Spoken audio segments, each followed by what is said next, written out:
तो जिन भगत भाई बहनों के दास के पास में फोन आते हैं कि भाई सब कुछ कर रहे हैं फिर भी कोई लाभ नहीं, कोई फायदा नहीं, क्या करें, भक्ति छोड़ें या क्या करें, एंड में फिर वो हमारे पास आते हैं, हमारे नंबरों पे फोन करते हैं, जिनको गुरुद्रोही कहते थे आज से पहले, फिर हर जगह धक्के खा के हमें फोन करते हैं और कहते हैं भगत जी अंतिम समाधान आप लोगों के पास है, हमें क्या करना चाहिए। फिर परमेश्वर उनको ज्ञान आधार से समझवाते हैं कि भैया तुमने ये किया इसलिए दुखी हो, तुमने ऐसी ऐसी गलतियां की नाम दीक्षा लेने के बाद इसलिए तुम दुखी हो। और परमेश्वर दया करें तो वो आत्माएं जो इस समय लाइव देख रही हैं और जो इस तरह की समस्याओं से जो ग्रसित हैं, जो नाम दीक्षा लेने के बाद भी इन फर्जी नामदान केंद्रों से और जो आज भक्ति करते करते भी दुखी हैं, उनके लिए अब ये वीडियो विशेष होगा, ज़्यादा लंबा नहीं चलेगा, मुश्किल से आधा घंटे का और लाइव होगा बस। तो ध्यान से सुनना और फिर एक गुरु जी का सत्संग भी आपको सुनाएंगे कि वर्तमान में आपको इन फर्जी नामदान केंद्रों को छोड़ के, इन फर्जी आश्रमों को छोड़ के किस प्रकार आपने घर बैठ के भक्ति करनी है। परमात्मा ने बहुत पहले ही हमें समझा दिया था, परमेश्वर ने बहुत पहले ही सत्संगों में बता दिया था कि मेरे सतलोक जाने के बाद, मेरे शरीर छोड़ने के बाद तुमने किसी आश्रमों में धक्के नहीं खाने, तुमने घर बैठ के भक्ति करनी है। और ये वर्तमान का जो समय है 2014 के बाद का, ये उसी चीज की रिहर्सल हो रही है कि मेरे सतलोक जाने के बाद ये आत्माएं इस ज्ञान को किस तरह से लेंगी, किस तरह से इस ज्ञान को समझ के, इस ज्ञान को आधार बना के और किस तरह से इस भक्ति मार्ग पे चलेंगी, या यूं ही आश्रमों में जा जाके धक्के खाती रहेंगी, या यूं ही ज्योति पाठ और दान के नाम पे कुपात्रों को दे दे के अपने कर्म फोड़ती रहेंगी। बहुत इंपॉर्टेंट वीडियो है, शायद आपने अभी तक नहीं सुना होगा, और सुना है तो शायद आपने उसके निष्कर्ष को नहीं जाना होगा। तो सबसे पहले मैं उन आत्माओं से निवेदन करता हूं जिन आत्माओं के दास के पास में ज्यादातर फोन आते हैं, सवाल आते हैं कि भगत जी सब कुछ करने के बाद भी, और 2020 से नाम लिया, कोई कहता है 2019 से नाम लिया, अभी तक भूत प्रेत बाधा ठीक नहीं हो रही, जबकि पूरे पूरे परिवार ने नाम दीक्षा ली हुई है, सब लोग भक्ति करते हैं, क्या करें भगत जी, हम तो एंड पे आ गए, भक्ति छोड़ें या क्या करें। तो काल तो यही चाहता है कि इन आत्माओं को सतगुरु से दूर कर दूं, इनको भक्ति से दूर कर दूं। ये लोग ये सोचें कि हम भक्ति भी कर रहे हैं, सब कुछ कर रहे हैं, फिर भी कोई लाभ नहीं, तो वो हमारे को वास्तविक जो निष्कर्ष है उससे हमारे को दूर रखता है, हमारे को भ्रमित रखता है।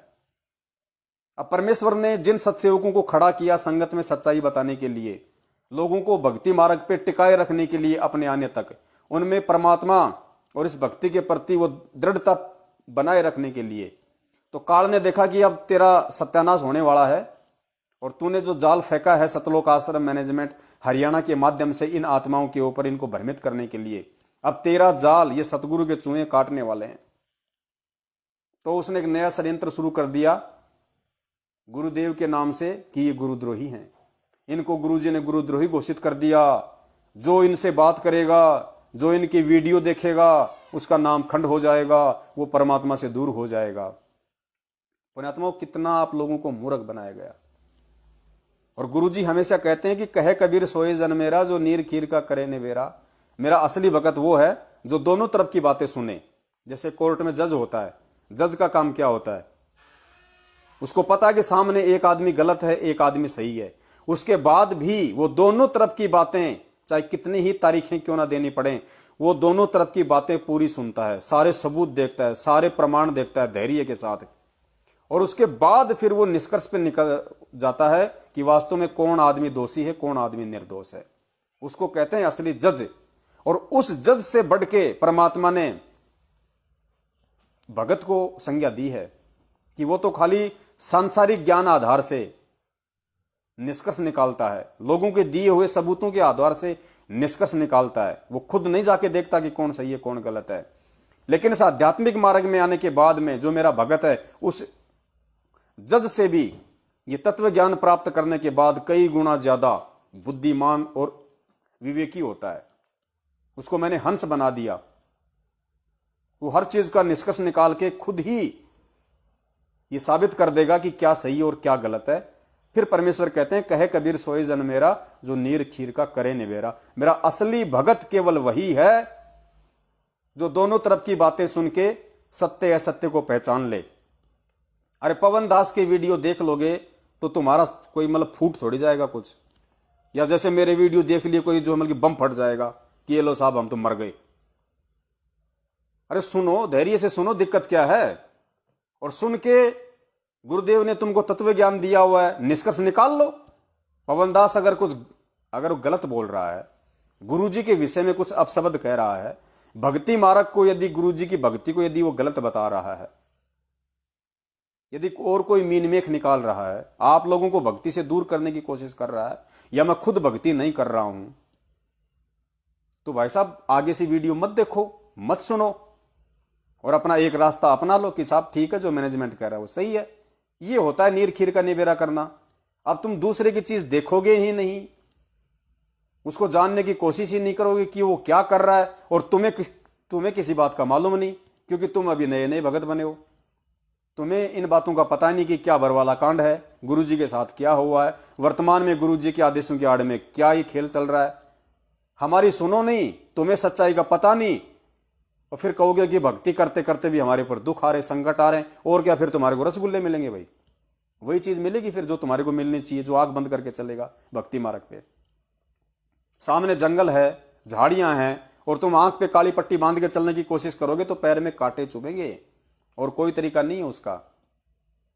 तो उन आत्माओं से दास का निवेदन है कि सबसे पहले आप इस सच्चाई को जानने की कोशिश करें कि वास्तव में बरवाला कांड क्यों हुआ है, बरवाला कांड के पीछे किन लोगों का हाथ है। और आज ये जितने भी फर्जी नामदान केंद्र इन्होंने देश विदेश में खोल रखे हैं, इनके पीछे किसका हाथ है। क्योंकि हमारे पूज्य गुरुदेव जी तो हिसार जेल में बैठे हैं, उनको तो 2 टाइम का खाना और 2 टाइम का जो भी सुख सुविधा है, या जो पहनने के लिए जो कपड़े हैं, वो जेल प्रशासन की तरफ से मिलते हैं। इसके अलावा गुरुदेव जी को और किसी चीज की कोई आवश्यकता नहीं है। फिर तुम्हारा ये अरबों खरबों का दान पिछले 7 साल से कहां जा रहा है, और किन कुपात्रों के हाथों में तुम दे रहे हो। गाड़ियां खरीदी जा रही हैं, मौज मस्तियां की जा रही हैं, जिनके सिर पे झोपड़ी नहीं थी आज वो 2-2 मंजिल के मकान लेके बैठे हैं। ये सब पैसा कहां जा रहा है। साइकिल खरीदने की औकात नहीं, आज वो 4 व्हीलर लेके घूम रहा है, भक्तों के ऊपर दादागिरी करता है। तुम्हारे दान के पैसों से गाड़ियां खरीद के उनमें डीजल पेट्रोल भर के फिर पवन दास जैसे भक्तों को मारने के लिए किराए के गुंडे लेके और सारा कांड किया जाता है। तो तुम्हारे दान का दुरुपयोग हो रहा है भाई, और दान का दुरुपयोग होगा तो तुम्हें सुख कहां से मिलेगा, तुम्हें लाभ कहां से मिलेंगे, नहीं मिल सकते। ये परमात्मा का विधान है। तुम्हें परमेश्वर ने मानव जीवन दिया, बुद्धि दी, विवेक दी है, सोचना तुम्हारे को खुद को पड़ेगा। तो सबसे पहले यदि परमेश्वर से सुख चाहते हो इस भक्ति मार्ग में आने के बाद, वरना परमेश्वर का तो विधान है, परमेश्वर मुर्दे को जिंदा करता है, ये उसके गुणों में लिखा हुआ है, वेदों में लिखा हुआ है।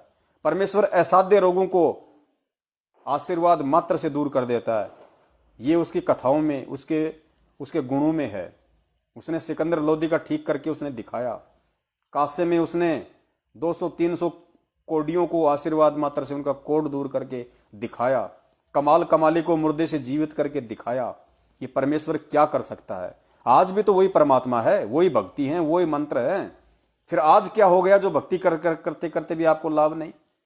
तो सबसे पहली कमी तो ये कि जिन लोगों को नाम दीक्षा केंद्र खोलने का आदेश नहीं है, वो लोग मनमाने तरीके से गुरुजी के भाई के आदेश को मान के, एक कुपात्र व्यक्ति के आदेश को मान के, एक भगोड़े व्यक्ति को भगवान की तरह मान के और उसके पीछे चल रहे हैं अज्ञानता में, गुरुजी के ज्ञान को आधार ना बना के।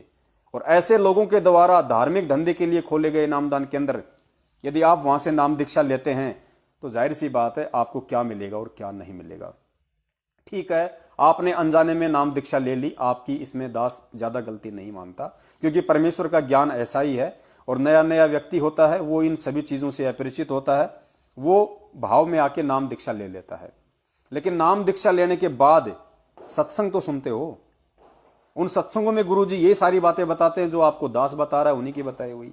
उसके बावजूद भी यदि आप उनका पीछा नहीं छोड़ते हो, आप उन कुपात्रों को ज्योति पाठ दान का पैसा करते हो, क्योंकि आपने ज्ञान गंगा में खूब पढ़ा होगा, सत्संगों में खूब सुना होगा कि गुरु बिन माला फेरते, गुरु बिन देते दान, गुरु बिन दोनों निष्फल है, चाहे पूछो वेद पुराण। गुरु बिन माला फेरते, गुरु बिन देते दान। उसके बावजूद भी आप किन लोगों को दान दे रहे हो, आपकी बुद्धि में कभी आई नहीं ये बातें कि गुरुजी तो अपनी वाणी में हमें आदेश दे रहे हैं, रोज हमारे को गुरुजी नित्य नियम में पढ़ा रहे हैं, उसके बावजूद भी हम गुरु को दान ना देके हम गुरु के भाई को दान दे रहे हैं, गुरु की बेटी को दान दे रहे हैं, इन कोऑर्डिनेटरों को दान दे रहे हैं जिनके कर्म कुकर्मों के विषय में हमारे को कुछ पता ही नहीं। उनको कितना विश्वास है भगवान पे, वो गुरु जी को किस रूप में देखते हैं, उस बात का हमें पता ही नहीं। ऐसे कुपात्रों को हम दान दे रहे हैं, तो बताइए तुम्हारे दान का जब दुरुपयोग होगा तो तुम्हें भक्ति करते करते लाभ कहां से मिलेगा। फिर तुम्हारे से रक्तदान करवाया जा रहा, देह दान करवाया जा रहा, तुम्हारे अंगों को फिर ऊंचे दामों में दुनिया वाले व्यापार करते हैं, उसका बिजनेस करते हैं। दास ने आपको एक वीडियो बना के उसके विषय में पिछली बार पूरा समझा दिया था कि किस प्रकार रक्तदान और देह दान करके काल आपको ठग रहा है, किस प्रकार से फिर आपके अंगों का व्यापार होगा, करोड़ों रुपये में देश विदेश में आपकी वो किडनियां बिकेंगी। वो किडनियां प्राप्त करके लोग नया जीवन लेके फिर शराब बीड़ी गुटखा मांस वही जीवन शुरू करेंगे आप लोगों की बदौलत। तो वहां भी काल आपको ठग रहा है, आपकी मर्यादाएं तोड़वा रहा है। फिर ज्योति पाठ का पैसा, अभी आपने गुरुदेव के मुख कमल से सुना कि इस पाठ प्रकाश को करने का अधिकारी वही है, वही व्यक्ति इस पाठ प्रकाश को कर सकता है और उसी महापुरुष की वाणी से आपको लाभ होगा जितना कि लिखने वाला महापुरुष होता है। तो बताइए फिर आम व्यक्ति वहां बैठ के, वो हमारी माता बहनों को बैठा दिया जाता है, कोई भाई बैठ जाता है, 10 मिनट वो बैठ गया, 20 मिनट वो बैठ गया, आधा घंटा वो बैठ गया, कोई सुरीली आवाज में गा रहा है, कोई कैसी आवाज में गा रहा है, हम वहां बैठ के मूर्खों की तरह उनकी बातें सुन रहे हैं। उनकी बातों का असर कहां होगा आपके ऊपर? वो खुद ही ज्ञान आधार से नहीं चल रहे, वो खुद ही ज्ञान आधार से नहीं चल रहे। गुरुजी ने स्पष्ट कह दिया इस वीडियो में कि गरीबदास जी महाराज जी की इन वाणियों को उसी महापुरुष के मुख से सुनने से लाभ होगा जितना बड़ा महापुरुष इन वाणियों को लिखने वाला था। तो लिखने वाले के बराबर तो केवल संत रामपाल जी महाराज जी हैं, क्योंकि वो भी कबीर परमेश्वर थे जो गरीबदास जी के रूप में थे, और वर्तमान में भी कबीर परमेश्वर ही हैं जो संत रामपाल जी महाराज जी के रूप में है। तो बताइए फिर उनके लाभ, उनके द्वारा जो गरीबदास जी महाराज जी के ग्रंथ साहिब का पाठ किया जा रहा है और आप लोग वहां दान का चढ़ावा चढ़ा रहे हो, तो बताइए आपको कितना लाभ मिलेगा और कितना लाभ इस देश और इस दुनिया को मिल रहा है।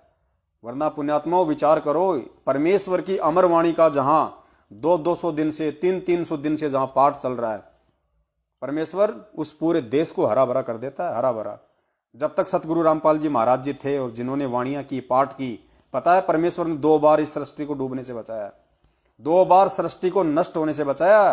वरना काल भगवान 1998 में तहस नहस कर रहा था, जो अब करने वाला है। फिर 2012 में जो भविष्यवाणियां हो चुकी थी वो तहस नहस करने वाला था, लेकिन परमेश्वर ने बचाया, क्योंकि आश्रम में पाठ होते थे, हम सुपात्र को दान दिया करते थे। लेकिन जैसे ही परमात्मा गया 2014, उसके बाद देख लो देश दुनिया की क्या हालत हो गई। और यदि उस परमात्मा के आदेश से यदि वर्तमान में इन फर्जी आश्रमों में पाठ चल रहे हैं, तो पुण्यात्माओं आज ये विकट समस्या नहीं आनी चाहिए, क्योंकि परमेश्वर कहते हैं कि जहां जहां इस परमेश्वर की पाठ चलते हैं, इसकी वाणियां चलती हैं, वहां पे पशु पक्षियों तक को लाभ मिलता है, पेड़ पौधों तक को लाभ मिलता है। तो इस देश दुनिया में तो खुशहाली आ जानी चाहिए थी। कोरोना क्यों आया? अगर भगवान के आदेश से यदि वहां पे पाठ चल रहे हैं तो, क्योंकि सतगुरु के जो परमार्थ के काम होते हैं वो पूरे देश और दुनिया के लिए होते हैं। तो 300 दिन से जहां पाठ चल रहे हैं और एक साथ जहां इतने पाठ हो रहे हैं, वहां क्या हो रहा है इसका उदाहरण दे दिया परमेश्वर ने। सतलोक आश्रम बरवाला में कांड के समय गुरुजी खुद मौजूद थे, पाठ हो रहे थे, उसके बाद भी काल का दाव लगा, बरवाला कांड हुआ। क्यों? क्योंकि परमेश्वर की मर्यादाएं तोड़ी जा रही थी वहां पे। परमेश्वर कहते हैं जब तक हंसा मेरी आना काल लगे ना तेरा बाणा, जब तक मेरा भगत मेरी मर्यादा में, तेरा दाव नहीं लग सकता। लेकिन फिर भी सतलोक आश्रम बरवाला में ही दाव लग गया, जहां खुद साक्षात भगवान बैठा हुआ था। वरना जहां भगवान बैठा हो, काल भगवान की हिम्मत नहीं उस आश्रम की एक ईंट भी उखाड़ सके, लेकिन उसने पूरा आश्रम उखाड़ दिया। भक्तों की अकाल मौत हुई, सब तितर बितर हो गए। क्यों? क्योंकि परमेश्वर अपने वचन में है, परमेश्वर काल के साथ वचनबद्ध है। और परमेश्वर के जो परिवार वाले समझे जाते हैं, कलयुगी परिवार वाले, जो मैनेजमेंट वाले, उन्होंने परमेश्वर के उसी वचन की अवहेलना कर दी। उसने वचन को तोड़ा, उन्होंने गुरु को आम मानुष समझा, आम व्यक्ति समझा उन्होंने गुरु जी को, सारी मनमानियां की उन्होंने। आश्रम में उल्टे कर्म शुरू हो गए, माता बहनों के साथ में नंगे कुकर्म शुरू कर दिए थे इन लोगों ने। बहुत उल्टे कर्म, जिसका जिक्र खुद गुरुजी ने अपने बयानों में किया है। पुलिस वालों के पूछने पर गुरुजी ने कहा कि वो गंदे कर्म मैंने नहीं किए, वो सेवादार और समिति वालों ने किए, खुद गुरुजी ने बयान दिए। इसीलिए तो हम कह रहे हैं कि भैया गुरुजी के बयानों की कॉपी संगत में सार्वजनिक क्यों नहीं कर सकते? क्या हमारे गुरुजी ने कुछ गलत किया है? हमारे गुरुजी निर्दोष हैं, परमेश्वर हैं। वो जो अपने बयानों में बताएंगे सत्य बताएंगे। तो तुम गुरुजी के बयानों की कॉपी संगत में सार्वजनिक क्यों नहीं कर रहे? जबकि ये तो हमारा राइट है, हमारा अधिकार है। गुरुजी हमारे बाप, हमारे पिता हैं। हमें भी ये जानने का अधिकार है कि गुरुजी ने अपने बयानों में क्या कहा, गुरुजी ने किसको दोषी बताया। लेकिन आज 7 साल हो गई, एक भी बयान इन लोगों ने गुरुजी का संगत में सार्वजनिक नहीं किया। और ये संगत की सबसे बड़ी मूर्खता, निकम्मापन है। ये संगत के भय को दर्शाता कि लोग सतलोक आश्रम मैनेजमेंट हरियाणा से किस कदर डरे हुए हैं, जो अपने गुरुदेव की बयानों की फोटो कॉपी तक नहीं मांग सके और ना किसी को दी गई। क्यों? क्योंकि गुरुजी ने अपने बयानों में सतलोक आश्रम मैनेजमेंट हरियाणा को ही दोषी ठहरा रखा है।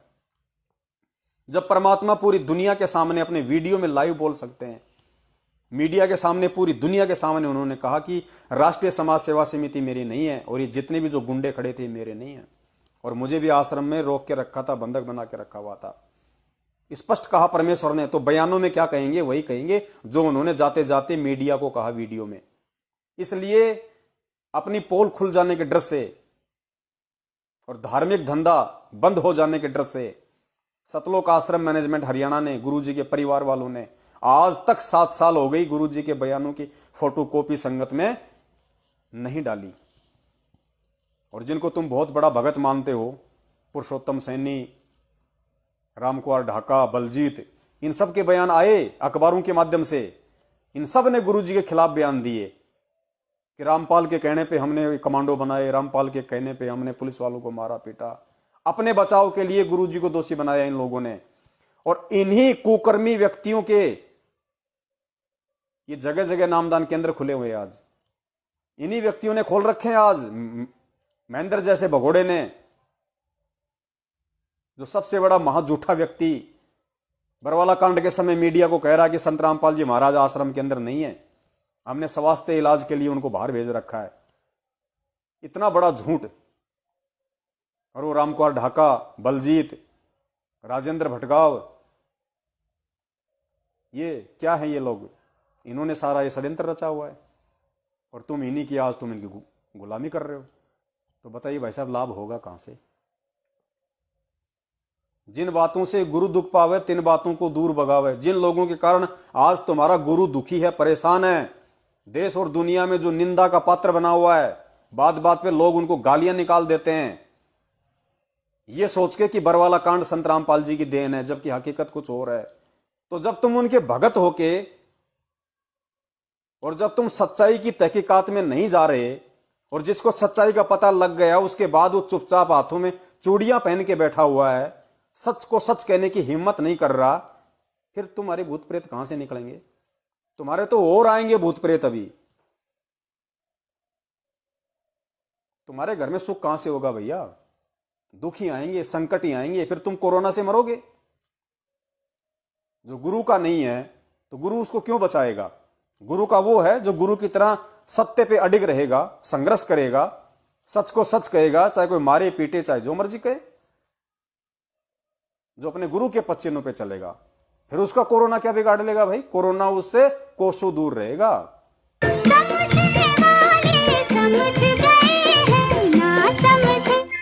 ना समझे वो अनाड़ी है।